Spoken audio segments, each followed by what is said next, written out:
Akhirnya kita pulang sayang. Saat aku membayangkan kamu dibawa pulang oleh Dava waktu itu, sungguh membuat jantungku rasanya terlepas dari tubuhku.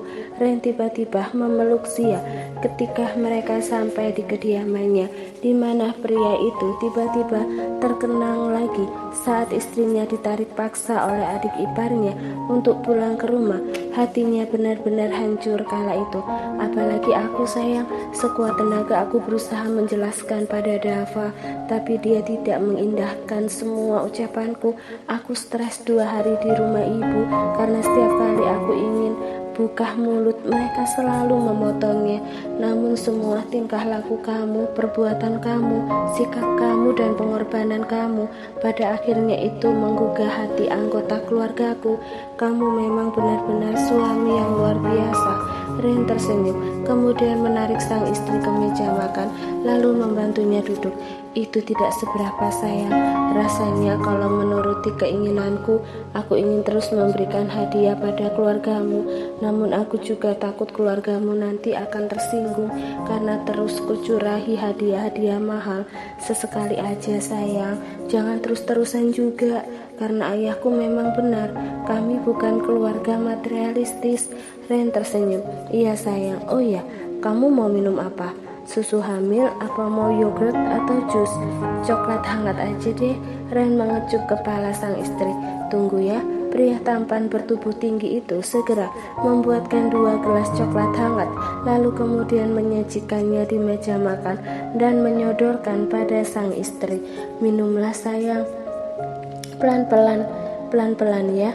Masih panas soalnya. Zia menyesap coklat hangatnya pelan-pelan sambil menatap wajah sang suami yang tidak membuatnya terpesona, dan tiba-tiba ia merasa geli kala teringat jadwal terapinya hari ini.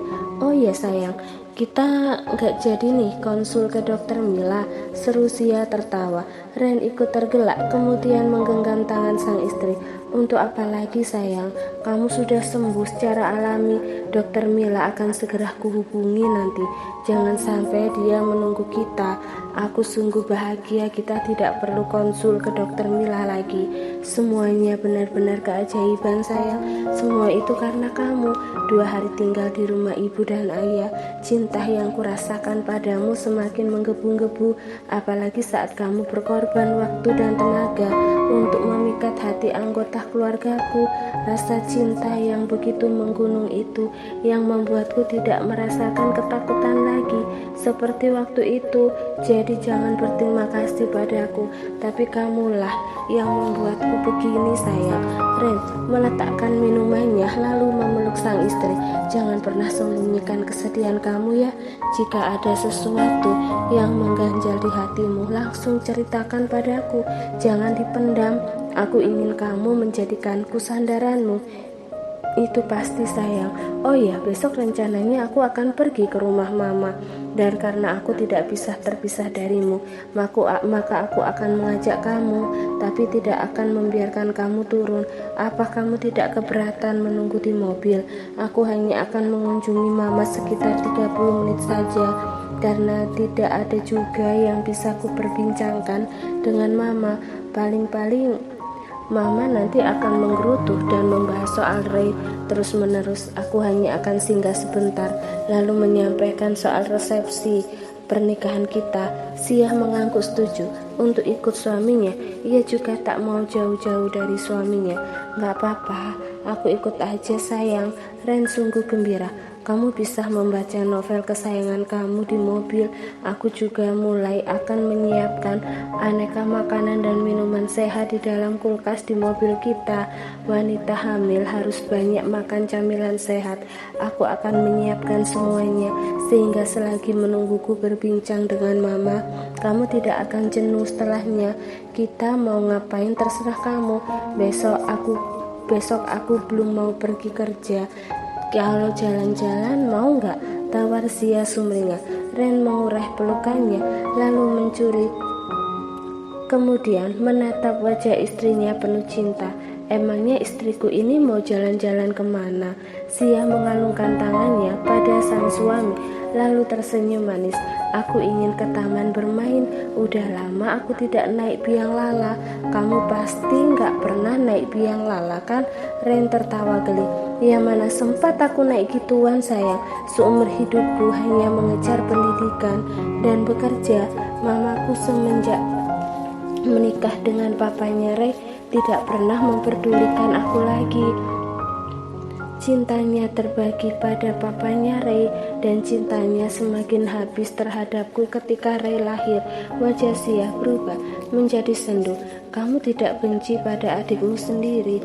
Aku sangat iri, tapi karena aku menyayangi mamaku, bahkan aku mencintainya karena aku dulu pernah merasakan kasih sayang seutuhnya dari beliau.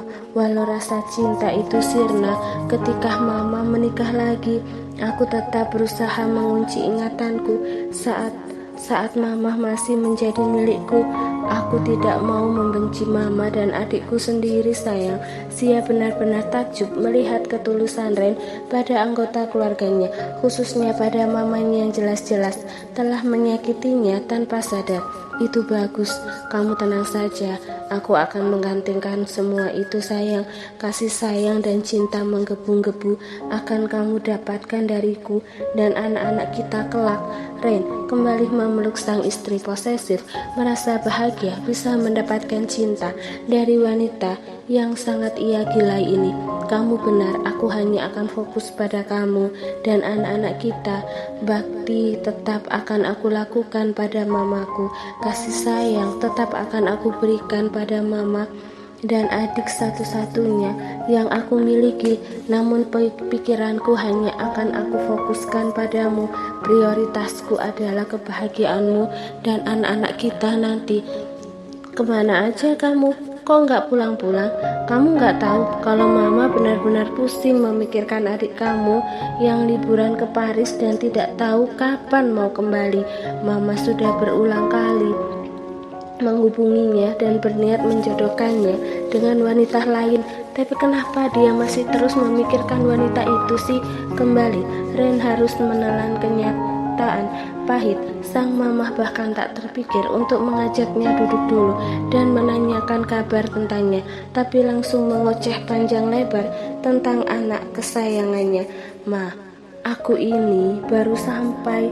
Harusnya mama itu menjamuku, membuatkanku kopi untukku.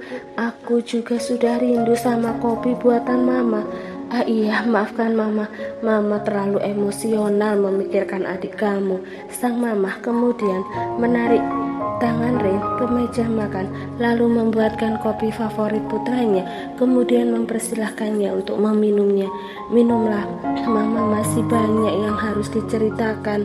Ren seperti biasa mendengarkan keluh kesah dari sang mama terlebih dahulu, dan tidak ada cerita lain selain tentang putra kesayangannya itu yang dibahas sang mama.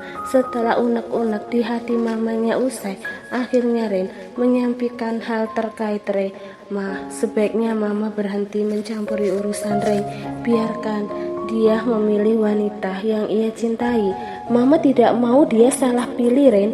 Dia sudah pernah memilih wanita yang salah, yaitu wanita murah, yaitu wanita murahan itu. Mama, hati-hati kalau bicara ya ma. Darah Ren naik ke ubun-ubun saat sang mama menghina istrinya di depannya. Kamu kenapa Ren? Sang mama mengernyit heran melihat reaksi Ren. Kenapa kamu tidak mengizinkan mama menjelek-jelekan wanita itu? Karena dia sudah menjadi istriku, tegas Ren lantang. Ia masih berusaha menahan emosinya yang seakan mau meledak rasanya. Ia masih ingat siapa yang sedang menjadi lawan bicaranya sekarang. Kalau orang lain saja, mungkin meja ini sudah pecah. Ia hantam dengan tinjunya. Apa kamu sudah gila? Jerit wanita parubaya itu histeris. Justru kalau aku tidak menikah dengannya, aku bisa gila mah. Aku sudah menikahi wanita itu. Aku merebutnya dari Ray. Apakah kalian sudah tidak waras? Apa tidak ada wanita lain di dunia ini selain dia? Omel sang mama, karena dia adalah wanita yang sempurna. Semua yang mama itu tuduhkan padanya itu tidak benar, Ma. Ren kemudian menunjukkan foto yang dimaksud oleh mamanya, di mana ada lelaki di kontrakan istrinya saat Ziyah masih menjadi tunangannya Ray. Lelaki ini adalah sepupunya dan dia selalu datang berdua dengan adiknya menginap di kontrakan istriku. Asal mama tahu, Ray dan Ziyah saling mencintai, tapi karena mama aku jadi melakukan kejahatan padanya. Apa maksud kamu? Ren menghela nafas panjang. Rencananya ia ingin menutupi semua aib, tapi karena sudah terbuka semuanya, Ren tidak ingin menyembunyikan apapun lagi. Cepat atau lambat semuanya akan mengetahui rahasianya, karena keluarga Ziyah dan Ray, adiknya, sudah mengetahui bagaimana pertemuan ia dan Ziyah yang dimulai dari pelecehan yang dilakukannya. Pelan tapi pasti, Ren mulai menceritakan awal mula ia menuruti sang mama untuk memisahkan Ziyah dan Ray dengan cara menodainya. Ren menekankan kalau Ziyah bukanlah wanita seperti yang mamanya tuduhkan. Ziyah masih perawan sesaat sebelum ia lecehkan. Itu ia tekankan berkali-kali pada sang mama agar mamanya itu tahu kalau Ziyah adalah wanita baik-baik.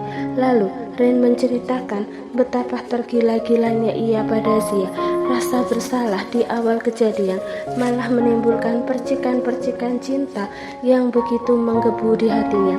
Semuanya diceritakan secara detail oleh Ren, termasuk kejadian semalam di mana ia akhirnya menginap di rumah mertuanya dan mendapatkan restu. Tak lupa Ren menyampaikan rencana resepsi bulan depan. Kamu benar-benar sudah gila, Ren. Ren geleng kepala. Setelah aku panjang lebar menceritakan ini, mama yang harusnya dipertanyakan, kenapa mama masih tidak terima? Bukankah Ziyah wanita baik-baik? Aku yang merebut keperawanannya dan membuat dia dan Ray patah hati. Dia adalah wanita suci dan wanita sempurna. Aku sangat bersyukur dia bisa mencintaiku. Padahal aku ini pelaku kejahatan. Kamu, sang mamah terlihat kehabisan kata-kata mendengarkan penegasan Ren.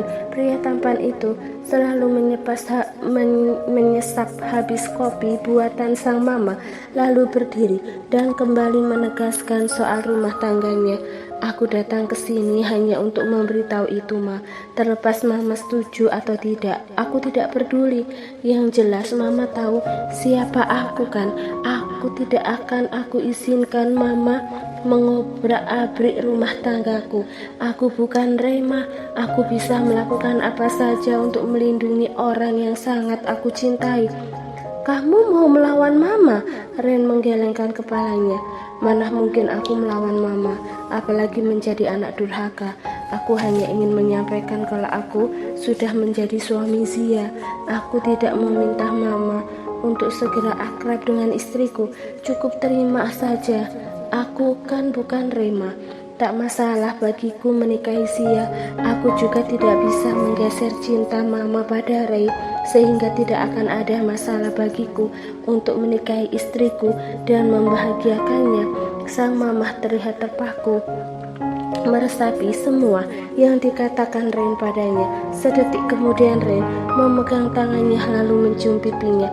Aku permisi, Ma. Aku akan datang lagi minggu depan. Aku akan terus datang meminta restu. Selagi Mama belum memberikan restu, sampai saat itu aku tidak akan pernah membawa istriku untuk menemui Mama, bahkan sampai anak kami lahir nanti. Sayang, sudah 2 minggu kita menunggu, tapi Mama sepertinya tak juga memberikan restu pada kita. Ziyah tampak sangat murung saat bicara pada Ren yang baru keluar dari kamar ganti. Sore itu, Ren berniat mengajak sang istri makan malam romantis di sebuah restoran sebagai penghiburan hati Ziyah yang sangat bersedih karena tak jua mendapatkan restu. Ren mendekati sang istri yang saat ini tengah duduk di depan meja rias. baru saja selesai menata rambutnya. Pria itu lalu memegangi dagu sang istri menghadapnya, memandanginya dengan lembut. Tidak usah pikirkan soal itu sayang, dengan atau tanpa restu dari mama. Kita sudah jadi suami istri, kita saling mencintai dan akan segera memiliki anak. Apa yang harus kita khawatirkan lagi? Lama-lama juga mama akan lelah dan akan menerima kamu. Lagi pula aku tak mewajibkan kamu untuk akrab dengan beliau sayang. Jangan terlalu pusing mikirin itu ya. Sia menatap sang suami dengan tatapan sendu. Biar bagaimanapun juga, sebagai seorang menantu, ia sungguh berharap sang mama merestuinya. Itu juga yang ia harapkan saat ia masih bertunangan dengan Ray. Mantannya itu juga mengatakan hal yang sama, bahwa sang mama lambat laun akan memberikan restu setelah menikah. Tapi pada kenyataannya itu tidak segampang membalikkan telapak tangan. Buktinya ia dan Ren sudah menikah dan akan memiliki anak. Tapi tetap saja sang mamah bersikukuh dengan pendiriannya. Sudah 2 kali Ren datang ke kediaman mamanya dan kembali menanyakan soal restu, tapi sang mamah tetap juga bergeming. Sia benar-benar sedih membayangkan nanti ketika ia memiliki anak dan sang anak akan menanyakan soal omanya. Pasti hatinya akan perih hanya memiliki satu oma saja, padahal omanya ada 2, di mana oma satunya yang merupakan orang tua dari papanya tidak mau mengakuinya sebagai cucu. Itu yang membuatnya sedih. Aku sebenarnya tidak mau memikirkannya sayang, tapi walaupun aku tidak berniat memikirkan itu, semuanya tetap saja mengganggu pikiranku. Aku kasihan sama anak kita nanti yang akan kekurangan kasih sayang omanya, di mana dia hanya mendapatkan kasih sayang dari satu orang oma aja, padahal dia memiliki 2. Itu masih lama sayang. Aku yakin belum sampai kamu melahirkan, mama pasti akan merestui kita. Bahkan kalau perlu aku akan gunakan segala daya upaya dan segala cara untuk membuat mama menerima kamu. Pungkas Rain menenangkan sang istri. Sia menggelengkan kepalanya. Untuk apa sayang? Untuk apa memaksakan kehendakmu pada mama? Aku benar-benar tidak ingin kamu memaksa ataupun menggunakan trik untuk membuat mama mengakuiku. Tidak ada gunanya. Aku menginginkan yang alami. Aku menginginkan beliau bisa menerimaku apa adanya. Apa aku harus ke rumah mama lalu bersikap sopan padanya dan mencari tahu apa saja yang ia sukai dan mulai mengambil hatinya? Aku tidak akan membiarkan itu sayang. Gantian Ren yang menggeleng tanda tidak setuju. Loh kenapa? Bukankah sewajarnya seorang menantu mengambil hati mertuanya? Kamu tidak kenal mama sayang. Kata-katanya sungguh tajam. Aku tidak mau kamu tersinggung karena ucapan mama. Aku tidak mau kamu kepikiran lalu sakit hati, dan imbasnya juga akan berpengaruh pada anak kita. Dia akan ikut sedih jika mamanya sedih. Aku tidak ingin mengambil resiko. Sorot kebencian itu masih sangat jelas di mata mama, karena beliau belum bisa menerima kalau kamu adalah wanita baik-baik. Mama belum bisa menerima kalau wanita yang sangat ia benci tiba-tiba menjadi menantunya, meskipun bukan melalui Ren menjelaskan panjang lebar alasan ia belum mengizinkan Sia bertemu mamanya. Terus kita harus bagaimana? Suara Sia frustasi. Kita tunggu saja. Kalau kamu menginginkanku untuk meminta restu dari mama secara natural, maka kita tunggu saja pelan-pelan. Aku akan terus membujuk mama. Sekarang kita pergi yuk. Udah lama kita nggak makan di luar. Ren mengulurkan tangannya pada sang istri. Sia memutuskan untuk mengesampingkan semua perasaannya. Lalu ia mulai meraih tangan sang suami yang sudah terulur padanya. Kemudian melangkah ke pintu depan. Rencananya mereka akan makan malam di sebuah restoran mewah dan menikmati kencan mereka berdua.